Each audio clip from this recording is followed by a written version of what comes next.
Before each time the German soldiers killed a Jewish woman, they would deploy their 80-centimeter long flamethrowers, staring into the gaping muzzles of the flamethrowers. My wife understood there was no escape. The inferno swallowed her whole in an instant, reducing her to ash before my horrified eyes. Hello everyone, welcome to Movie Fish. I am from The Old Gun. Please listen to my story today. I, who was hiding behind the wall, witnessed all this. Although my heart was broken with grief and I desperately wanted to avenge my wife, I was alone and had no chance of defeating the German soldiers. To avenge my wife, I sneaked back home first and took out the hunting rifle that had been hidden away for years. Then I opened the iron box and it was full of explosive bullets. Although this rifle was left by my father, its lethality was no less than that of the German soldiers' flamethrowers. If I wanted to complete my revenge, I had to be as brave as my father. To figure out the next attack location of the German soldiers, I went back to work at the hospital. Using my identity as a military doctor, I inquired about the German soldiers' upcoming operations so that I could set up an ambush on their necessary route. Fortunately, I obtained important information from a wounded soldier to speed up their march. The German soldiers would pass through my village again tomorrow. Without hesitation, I set off in a hurry with my rifle. To wipe out this group of German soldiers, my most important goal at the moment was to damage some infrastructure. I quickly pried open the load-bearing columns of the bridge with an iron rod.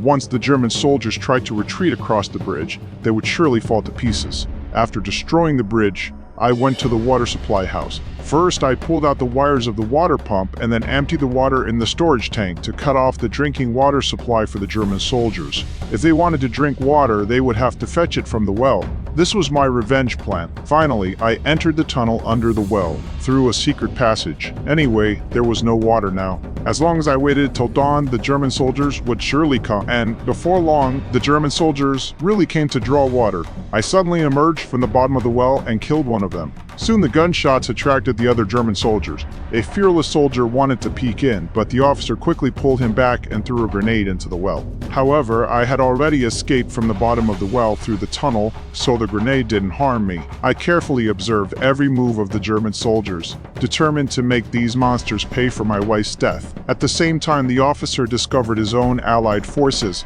and immediately ordered his subordinates to drive quickly to ask for the Allied forces' support. But as soon as the car reached the wooden bridge, it suddenly fell. After an explosion, the two subordinates were killed instantly because, before taking revenge on the German soldiers, I had already damaged the load-bearing beams of the wooden bridge, cutting off the only escape route.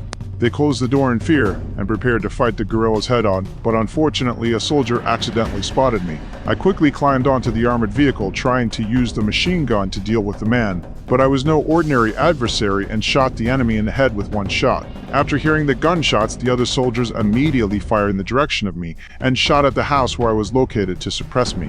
I quickly hid in the tunnel, ready to exploit the terrain to eliminate the German soldiers. Facing the German soldiers coming from all directions, I could always easily avoid them by using the elaborate tunnel network I had known since childhood. Even though the German soldiers were holding flamethrowers, they still couldn't harm me at all. Under the cover of the tunnel, I managed to escape. Soon I shook off a group of German soldiers and quietly got into another tunnel. But as soon as I arrived, the German soldier followed me. At this time, I was unaware of it and continued to make my way back to my hometown. When I got home, I was extremely exhausted. I drank the drinking water eagerly and didn't notice at all that the soldier had quietly come up behind me. At this time, I even specially washed my head to make sure I could stay awake at all times. Then I reached out to grab the towel, but after I dried my hair and put on my glasses, I saw the soldier eyeing me menacingly. At this time, I had no choice. After all, I didn't have any weapons in my hand at the moment, so I could only comply with the soldier first and secretly look for an opportunity. In a critical moment, I pressed the muzzle of the soldier's gun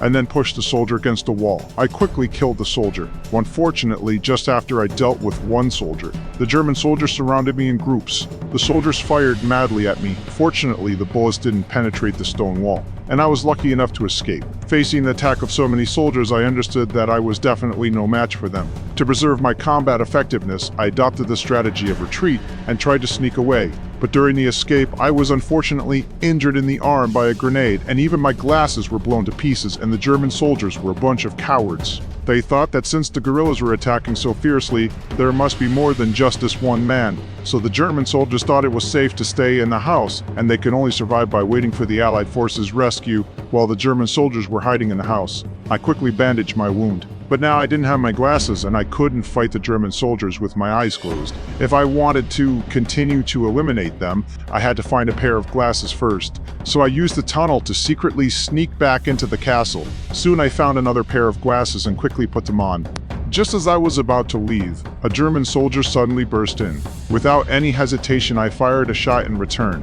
Unexpectedly, the shot only hit the soldier's palm, and the gunshot immediately attracted the other German soldiers. I reacted very quickly. Relying on my knowledge of the terrain, I hid in the tunnel. The German soldiers who couldn't figure out my whereabouts searched everywhere in the room. Although the officer kept staring at the mirror, he didn't seem to find anything suspicious. When I saw the officer turn away, I slowly let go of my nervousness. In this way, I escaped again. Facing such an elusive enemy, the German soldiers' morale had long been broken, and they had no intention of fighting at all. But at this crucial moment, a soldier actually tried to change into civilian clothes and run away, and was caught by the officer. The officer slowly approached the soldier with a pistol in his hand. The soldier knew that if he didn't fight back, he would die, so he quickly picked up his gun. Just as the officer was about to show off, unexpectedly the soldier picked up his gun again and fired with his last breath, but this shot only hit the officer's abdomen. The officer immediately stepped forward angrily and stabbed the soldier.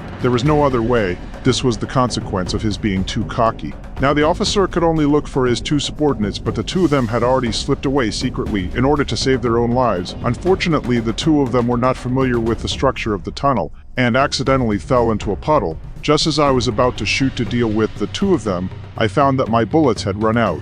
But in order to get rid of them, I opened the water gate beside me, sealed the iron door, and left them to drown. At this moment, there was only the officer left among the German soldiers. Emerging from the tunnel, I suddenly saw the German soldier's flamethrower, which happened to be the weapon that had killed my wife. Remembering the tragic scene of my wife's death, I loaded my father a rifle with the last explosive bullet, determined to make the German soldier taste the same. Realizing his subordinates had deserted him, the officer understood his fate was sealed. He raised his pistol, trembling, but hesitated to pull the trigger, a final act of cowardice from a man who burned women alive. Just as he was facing the mirror, a ball of flames reduced him to a charred corpse. And this way I finally avenged my wife, but in the once perfect family only, I was left alone. The movie ended here. Hey everyone, today's movie trip is over. Thanks a lot for your likes and comments. Please subscribe to my channel. I'll bring more surprises next time. You are like Film Academy pros with deep insights and love for flicks. Your likes and comments are like the Force always be with me. You are the shining stars in my movie world.